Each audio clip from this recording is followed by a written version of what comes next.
에베소서 6장 5절에서 7절. 종들아, 두려워하고 떨며 성실한 마음으로 육체의 상전에게 순종하기를 그리스도께 하듯하며, 눈가림만 하여 사람을 기쁘게 하는 자처럼 하지 말고 그리스도의 종처럼 마음으로 하나님의 뜻을 행하여 단 마음으로 섬기기를 주께 하듯 하고 사람들에게 하듯 하지 말라. 자, 그리스도인은 세상 직장에서 어떤 사람으로 살아야 하는가? 직장에서 신자의 자세에 대하여 매우 중요한 원리를 오늘 성경은 우리에게 보여주고 있습니다. 바울이 사역하던 그 시대는 노예 제도가 인정되던 그런 때였습니다. 예수를 믿고 있는 그런 노예였던 그 형제들에게 그들이 어떻게 살아야 되는가? 그걸 바울은 말하고 있습니다. 당시 노예들에게는 윤리도 존재하지 않았습니다.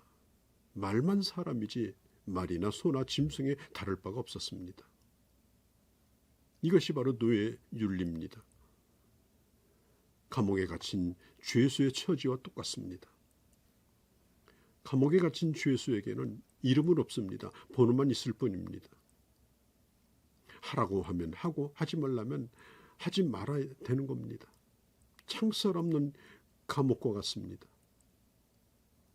그런데 바울은 그리스도인 노예에게는 그리스도인의 윤리가 있다고 가르칩니다. 그리스도인 노예에게는 마치 노예가 자기의 직업인 것처럼 열심을 다하여 그 일을 하라고 권합니다. 오늘 현대인들은 이런 점에서 기독교의 가르침에 대하여 대단히 보수적이라고 비난하죠. 기독교가 사랑의 종교라고 하면서 이 노예 해방에 대해서 가르치지 않고 노예대로 더 열심히 일하라. 어떻게 이렇게 가르칠 수 있느냐. 그렇게 비난하는 사람도 있습니다. 또 율법에 보면 이스라엘 사람들도 이 노예에 대한 그런 규정들이 실제로 있었습니다. 출애굽하던 당시에도 이스라엘 백성들 자체가 노예였고 구원은 노예 해방이었습니다. 그런데 신약시대에 와서 이 노예에 대하여 일체 가르침이 없고 그리고 노예의 일이라 할지라도 하나님의 사람으로 어떻게 살아야 되는가 하는 가르침을 말하고 있는 것입니다. 육체의 상전을 인정하라고 말하죠. 그들의 현실은 노예입니다. 복종해야 되는 상전이 있습니다. 그리스도인이 신앙생활을 하는 가운데 빠지는 위험 중 하나가 현실을 현실로 인정하기 싫어하는 겁니다. 신앙의 세계와 현실의 세계의 간격이 너무나 큽니다.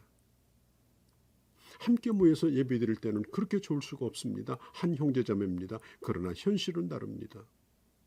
노예와 자유인이 존재합니다. 노예들은 이 현실을 철저하게 인정하고 받아들여야 합니다. 노예가 하나님의 은혜를 받고 거듭났다 해서 법적으로 노예에서 해방되는 것은 아닙니다. 여전히 노예입니다. 일생토록 노예로서 일했다 할지라도 월급을 올려주고 미래 보장을 해주고 인격적인 대접을 해주는 그건 아닙니다. 그것이 바로 현실입니다. 그런데 성경에 보면 한 걸음 더 나가서 적극적으로 그 상전에게 복종하도록 하라. 종들아 두려워하고 떨며 성실한 마음으로 상전에게 할 때 죽게 하듯 하라. 속으로 업신여기면서 마지못해 하지 말고 진심으로 하라는 겁니다. 왜? 신자가 됐기 때문에 하나님이 그렇게 요구하는 겁니다. 우리는 불신자들로 신자처럼 살라 그렇게 할 수는 없습니다. 신자로서 노예 생활을 어떻게 해야 되나 그걸 말하고 있는 겁니다. 신앙생활이란 거창한 종교의식이나 어떤 도통한 그런 사람이 되라는 뜻은 아닙니다. 소설가 이정준 씨의 작품 중에 행복은 예수라는 단편이 있습니다. 어려서부터 교회 생활을 했지만 언행 불일치, 왜곡된 신앙생활의 전통에 젖은 이 주인공이 상습적으로 범죄를 하면서도 정기적으로 교회에 나가서 죄책감을 처리하는 그런 모습을 통해서 오늘 예수 믿는 사람들의 삶 속에 구역질나는 이중성을 신랄하게 비판하고 있습니다. 또 이 투캅스라고 하는 영화에 보면 그 경찰관이 등장하는데요. 범죄자들의 등을 쳐먹고 치부하고 보피하는 이 경관이 종교적으로는 열심히 있습니다. 죄책감을 달래는 카타르시스하는 그런 모습을 통해서 이 기독교가 정의와는 거리가 먼 미신적 종교로 전락하고 있다는 그런 메시지를 주고 있습니다. 미국의 세계선교센터 랄프 웬터 박사는 실천하지 않은 그리스도인에 대하여 거듭난 불신자다 이렇게 역설적으로 말하기도 했습니다. 복음에 대하여 분명히 응답하고 거듭나긴 했지만 그러나 그리스도인에게 마땅히 요구되는 그런 삶을 거부하고 마치 무신론자처럼 살아가는 사람을 가르치는 겁니다. 야고보서 2장 26절은 이런 사람은 곧 영혼이 없는 몸이 죽은 것처럼 바로 죽은 사람이라고 말하죠. 목사님이 신앙생활 열심히 하십시오. 그러면 교인이 말하기를 목사님 저는요 바빠서 사업하느라고 그래서 주의를 못합니다. 신앙생활을 잘하는 것을 교회생활에만 충실하는 것이라고 오해를 합니다. 신앙생활이 이루어지는 현장이 어딥니까? 부부관계이고 부자간의 관계이고 또 직장의 현장이고 또 사업도 아니겠습니까? 또 구체적으로 사람들과의 관계입니다. 내가 섬겨야 될 윗사람들 또 내가 다스려야 될 아랫사람들 그런 동료들과의 관계가 아니겠습니까? 오늘 내가 직면하고 있는 삶의 현장에서 가까운 사람 사이에 하나님의 사람됨 하나님의 사람의 성품, 인격의 열매가 나타나야 된다고 하는 거죠. 우리 예수님께서는 베드로가 다른 사람은 다 줄을 버려도 나는 줄을 버리지 않겠습니다. 그렇게 큰 소리 치는 거 가지고 주님 감동받지 않으셨습니다.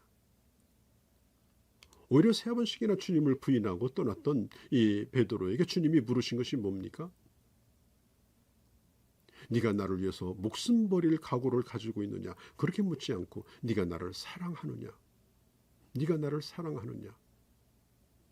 나를 사랑한다면 네가 어떻게 행할 것을 네가 알게 될 것이다.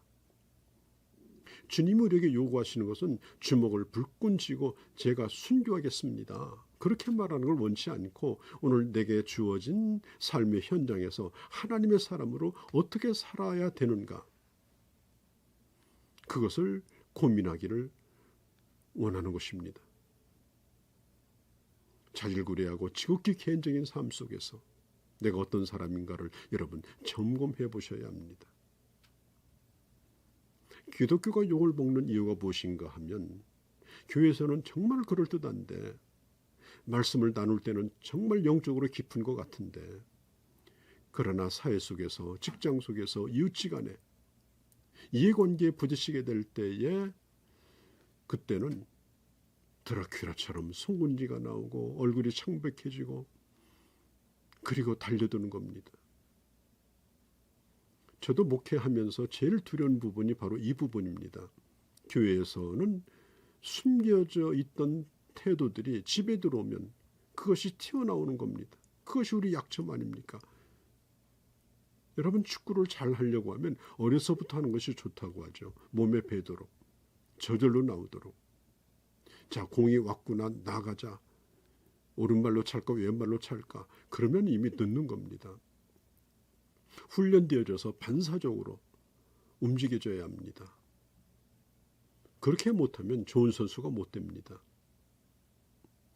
우리에게는 이것이 자동으로 안 된다는 것이 이것이 우리 고민입니다. 한 가지 한 가지 그 원리와 행동을 익혀서 그리스도인답게 살도록 해야 하는 것입니다. 부부간에, 부모자식 간에, 또 직장에서, 이웃지간에. 또 우리의 삶의 현장에 교회 안에서나 밖에서도 마찬가지입니다. 하나님은 모든 걸 보고 계십니다. 그리고 은밀하게 보시는 하나님께서 갚아 주실 것입니다.